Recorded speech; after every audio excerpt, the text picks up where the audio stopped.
Bismillahirrahmanirrahim. Distinguished heads of government, heads of state, we convene today once again to condemn the outrageous violation of international law, the blatant and flagrant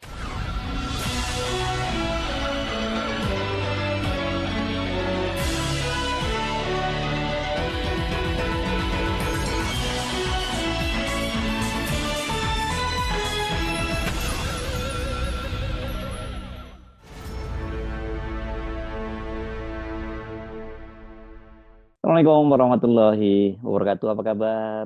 Saya Hirs Benarif dari Forum News Network. Kementerian Luar Negeri akhirnya buka suara soal Presiden Turki Recep Tayyip Erdogan yang walk out saat Presiden Prabowo Subianto menyampaikan pidato di konferensi tingkat tinggi atau KTT Developing Aids atau D8.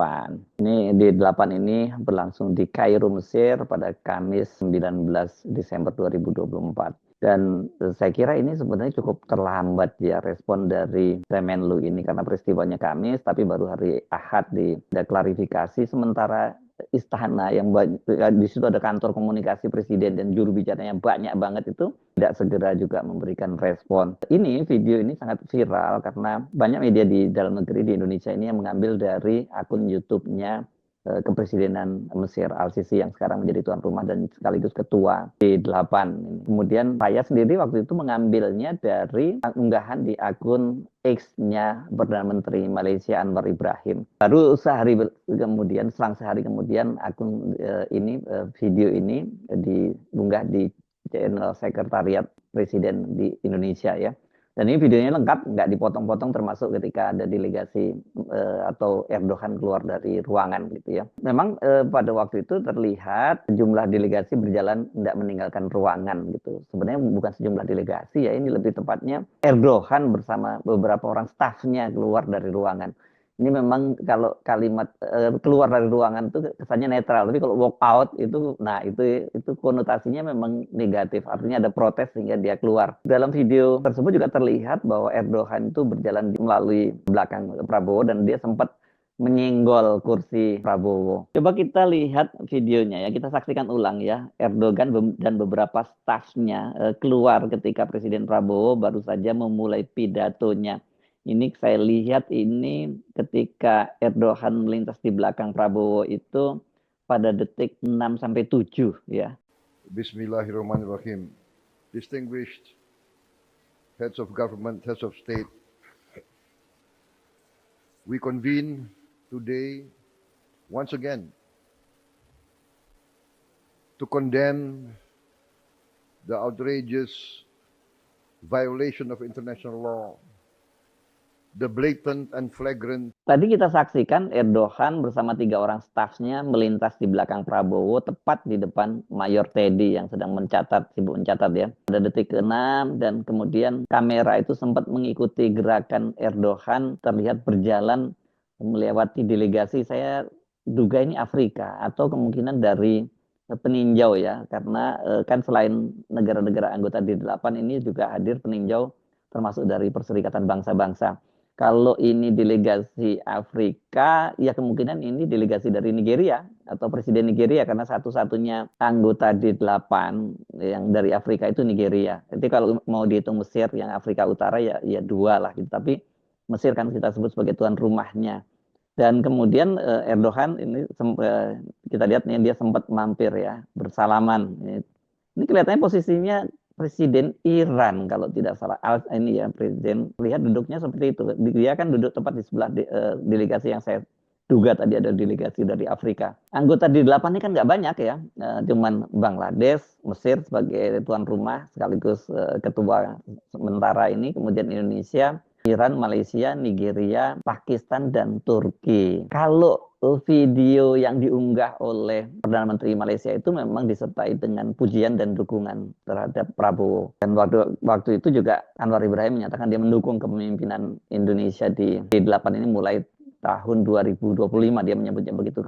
Tapi saya lihat jadwalnya ini baru mulai 1 Januari 2026 ini dia, Indonesia atau Prabowo menjadi ketua D8. Ketika Erdogan keluar, Prabowo itu baru mengucapkan salam dan kalimat pembuka yang mengecam pelanggaran internasional yang dilakukan oleh Israel. Sekarang kita coba saksikan lagi ya pidato lengkapnya supaya kita bisa memahami mengapa Presiden Erdogan keluar ruangan saat berpidato dan benarkah dia itu keluar dari ruangan karena tidak setuju atau bahkan tersinggung dengan ucapan atau dengan isi pidato dari Presiden Prabowo.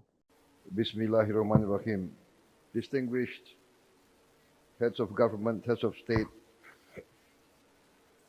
we convene today once again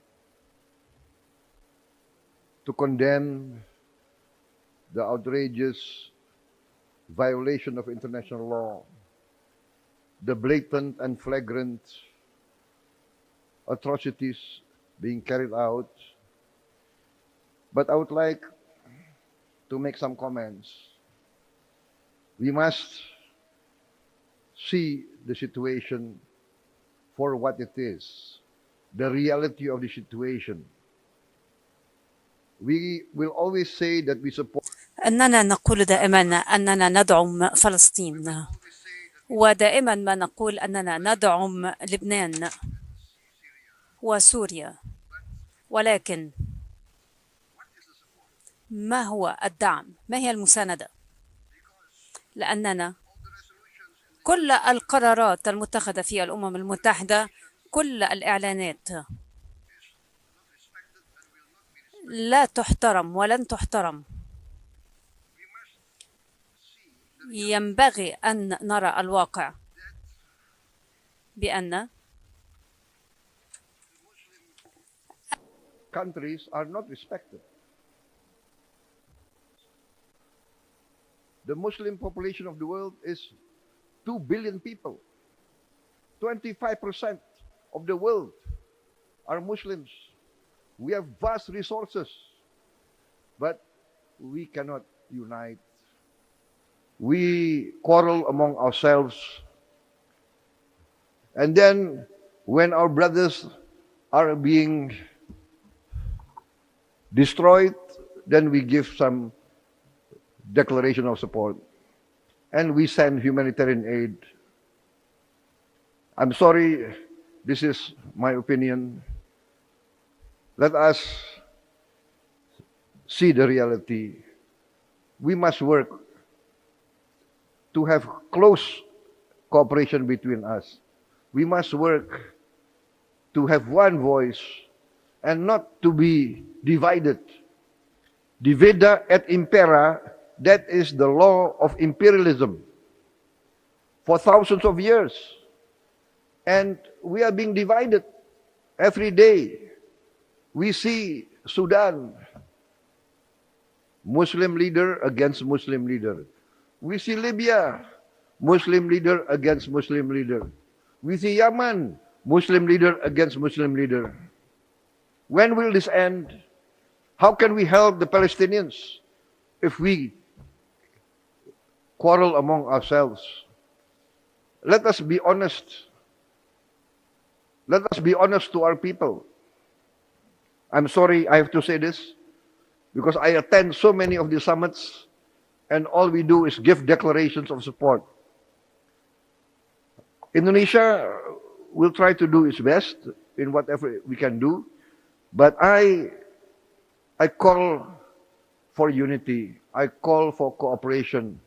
I call for let us, the Muslim countries, realize what is happening. We are not being respected. They do not care about our voice. Once again, I say they do not care about our voice. Human rights is not for Muslim people. This is the reality. This is very sad. Let us do what we can, but let us face reality. And let us be honest with ourselves. Thank you very much. Wassalamualaikum warahmatullahi wabarakatuh. Dalam pidato tadi, Prabowo yang mengecam pelanggaran terhadap hukum internasional yang dilakukan oleh Israel, dan kemudian dia juga mengutuk kekejaman yang dilakukan. Tetapi kata dia kemudian mengajak kita untuk, kita itu maksudnya anggota D8 itu, untuk melihat situasi sesungguhnya. Dan dia dengan tegas menyatakan kita selalu bilang mendukung Palestina, tetapi kita lemah, dan bagaimana bisa kita mendukung Palestina? Itu pernyataan Prabowo yang saya kira ini bukan hanya menyindir ya, tapi ini semacam otokritik lah terhadap negara-negara yang mayoritas berpenduduk Muslim ini. Karena itu Prabowo menyarankan kerjasama yang lebih erat di kalangan D8, terutama ekonomi, dan dia meyakini bahwa kalau ini negara-negara D8 ini bisa bersatu, bekerja sama gitu, dan dalam sektor ekonomi, yakin dia bisa jadi blok yang terkuat ini di dunia.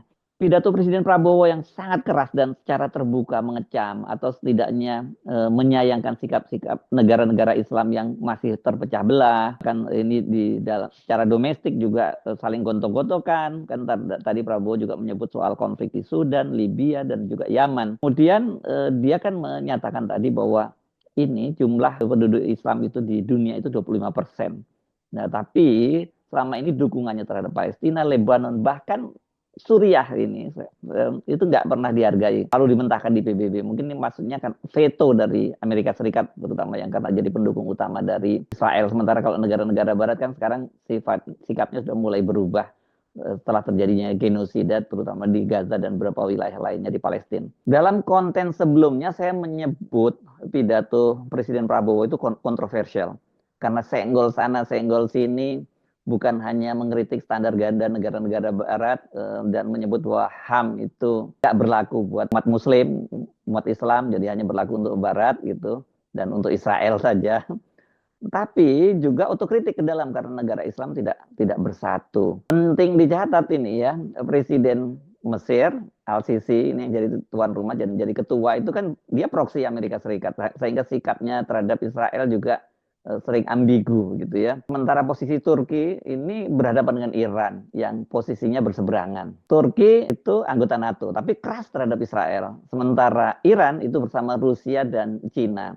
Dalam beberapa hal terkadang memang Turki itu karena cukup dekat juga dengan Rusia, jadi mereka juga bisa duduk bareng bersama dengan Iran. Tapi dalam soal Suriah yang tadi juga disinggung oleh Pak Prabowo, posisi Turki itu jelas berseberangan dengan Iran. Karena ini kalau dari sisi Turki tentu ada problem domestik. Jutaan pengungsi Suriah yang sekarang ini jadi beban ekonomi dan kemudian merugikan secara politik terhadap Erdogan dan parti yang didukungnya. Dan ini kan memang problem domestik Turki itu sekarang sebagai daerah yang berbatasan dengan Suriah, dengan Iran, bahkan juga dengan Asia Tengah. Ini kemudian membuat mereka banyak sekali menerima pengungsi.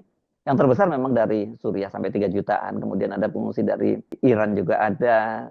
Dan ini biasanya berkaitan dengan etnis Kurdi.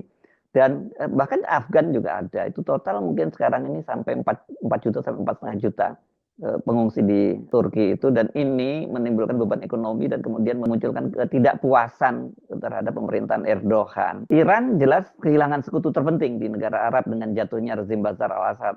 Sementara Turki itu justru memetik keuntungan dengan jatuhnya rezim Assad karena lega bisa mengembalikan pengungsi, terutama pengungsi ke Suriah itu kembali ke kampung halamannya. Dan dengan begitu dia bisa menekan atau mengurangi tekanan politik di dalam negeri. Jadi ini menariknya ya kalau untuk negara-negara yang punya banyak perbatasan seperti Turki ini, faktor geopolitik global itu atau setidaknya faktor kawasan, tegangan politik di kawasan itu mau nggak mau langsung berpengaruh terhadap politik domestik mereka. Sementara Indonesia enggak kan, karena jauh dan kita tidak punya yang langsung wilayah berbatasan kecuali dengan Malaysia dan Brunei ya nggak relatif tidak pernah ada konflik. Jadi secara geopolitik memang problemnya berbeda antara Turki dengan Indonesia.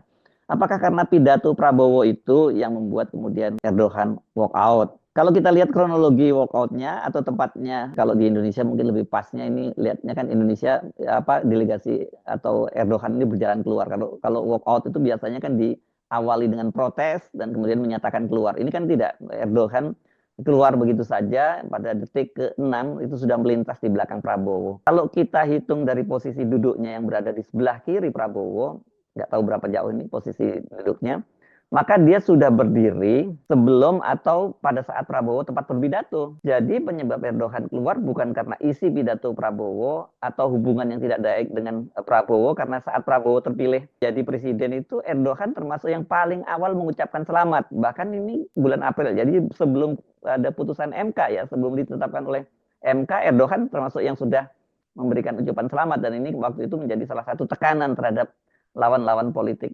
Prabowo pada Pilpres, yakni Anies Muhaimin dan Ganjar Mahfud. Karena pengakuan-pengakuan dari negara-negara termasuk seperti Turki ini. Setelah terpilih, Prabowo juga melakukan kunjungan ke Turki, itu dalam kapasitas sebagai Menteri Pertahanan, tapi disambut oleh Erdogan sudah seperti seorang kepala negara. Erdogan nyebutnya ya, bukan Erdogan ya.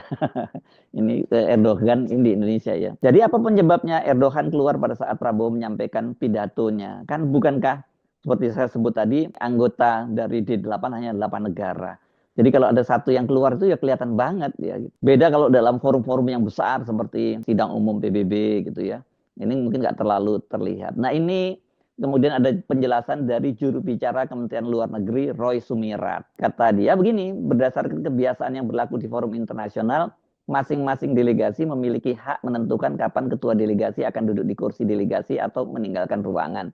Ya saya kira ini normatif sih, kita tahulah ini. Sesuatu yang lumrah, dan para ketua delegasi itu melakukan banyak pertemuan paralel pada saat pertemuan internasional, antara lain untuk melakukan pertemuan bilateral dengan ketua delegasi lain di ruangan lain, kata Roy. Itu yang saya sebutkan tadi, ini kan nggak banyak anggotanya, cuma 8 orang gitu ya, beda dengan forum di PBB yang sangat banyak, dan itu biasanya memang penting itu ditangkap momen-momen semacam itu untuk melakukan pertemuan-pertemuan bilateral. Jadi kalau kata Roy Sumirat, sifat keluar masuk ruang meeting adalah hal yang lumrah untuk meeting internasional, termasuk forum PBB. Roy menyatakan delegasi Indonesia tidak bisa memberi komentar terkait jadwal ketua delegasi negara lain yang mungkin tidak bisa hadir sepenuhnya saat Prabowo pidato. Dan dia juga menyatakan bahwa Pak Prabowo itu sempat melakukan pertemuan singkat dengan seluruh ketua delegasi menjelang dan setelah KTT, termasuk dengan Erdogan. Khusus dengan Presiden Turki, bisa disampaikan bahwa kedua pemimpin melakukan pertemuan dalam situasi yang sangat bersahabat, termasuk pada saat duduk berdekatan pada acara luncheon yang diselenggarakan setelah berakhirnya KTT. Soal hubungan dengan Erdogan pada awal Agustus ini memang sempat kita dihebohkan ketika Prabowo berkunjung sebagai Menhan ke Ankara ya, dan bertemu dengan Erdogan. Pada waktu itu muncul narasi Prabowo itu ditolak ketika dia nyodorkan tangannya untuk bersalaman dengan Erdogan.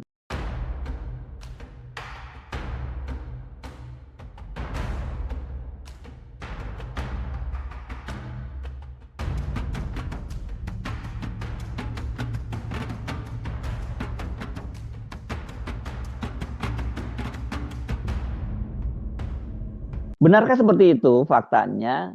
Juru bicara Kementerian Pertahanan pada waktu itu, Daniel Anzar, menyatakan bahwa itu videonya dipotong. Karena kalau kita lihat memang kelihatannya penjelasan Daniel Anzar ini benar ya, karena kalau kita lihat videonya yang lengkap diunggah di YouTube Kementerian Pertahanan, Erdogan itu menolak permintaan Prabowo agar dia cukup diantar sampai di tangga istana, bukan sampai ke mobilnya. Ini ketika coba kita lihat ini ya, videonya secara lengkap nih, coba kita lihat ini Erdogan bahkan menyambut itu jauh di karpet merah, itu kita nyebutnya begitu, saya sambutnya seperti itu ya. Dan kemudian menuntun, bahkan kemudian berjalan bersama dengan Prabowo sampai ke dalam istana, dan ketika pulang, nah momennya ketika pulang itulah yang disebut, dinarasikan bahwa Prabowo ngajak Erdogan bersalaman tapi ditolak.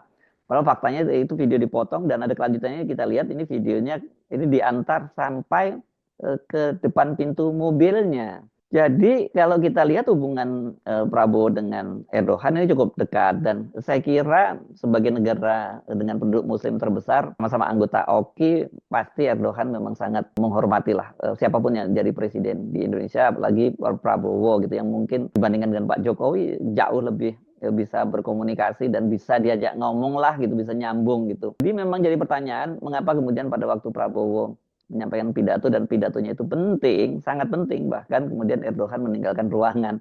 Hanya saja yang kita tunggu reaksinya menurut saya justru dari negara-negara lain. Memang pasti ada ketersinggungan dari negara Islam yang dianggap kok lemah banget terhadap Israel gitu. Juga ada ketersinggungan pasti dari negara-negara barat yang dianggap menerapkan standar HAM ganda oleh Prabowo. Jadi Erdogan ini jauh sebelumnya ketika Indonesia masih dipimpin oleh Jokowi dan belum dipimpin oleh Prabowo itu sudah bersuara lantang soal Israel ini ya. Sangat keras meskipun ini menyebabkan kemudian posisi Turki di negara-negara NATO itu dipersoalkan ya, karena memang negara blok barat yang dipimpin oleh Amerika Serikat itu pada waktu itu kan masih sangat suportif banget ya, mendukung Israel. Belakangan setelah ada genosida di Gaza itu kemudian banyak negara-negara barat yang mulai balik badan dan mulai mempersoalkan posisi Israel. Kecuali Amerika sampai sekarang masih tetap mendukung, bahkan menjadi bodyguard utama dari Israel ketika berhadapan dengan negara-negara lain, terutama negara-negara dari komunitas Muslim. Selain Muslim kan Rusia juga ya, yang juga mendukung. Bahkan pada waktu pemimpin Hamas ya, Ismail Haniyeh itu dibunuh oleh agen intelijen Israel Mossad di Iran, itu sikap dari Presiden Turki Erdogan itu sangat keras dan kemudian menjadikan hari ketika Ismail Haniyeh itu terbunuh sebagai hari bergabung nasional di Turki. Saya kira dalam soal ini ya, dalam soal sikap keras terhadap Israel, Pak Prabowo dan Pak Erdogan ini sama-sama posisinya sama-sama keras, tetapi karena posisi dari Erdogan yang lebih langsung berhadapan terutama dengan negara-negara yang bertetangga dengan Israel, sikapnya agak berbeda. Begitu juga dengan keanggotaannya di negara-negara blok Atlantik Utara atau NATO. Begitu juga soal domestik tadi, tekanan politik dalam negeri yang harus dia tarik ulur ini. Bukan berkaitan langsung dengan Israelnya, tapi lebih pada karena dampak pengungsian yang ada di Turki karena banyaknya pengungsi yang mengalir dari kawasan-kawasan yang berkonflik di sekitar wilayah yang berbatasan dengan wilayahnya Turki. Saya Arif dari Forum News Network. Sampai jumpa lagi. Assalamualaikum warahmatullahi wabarakatuh.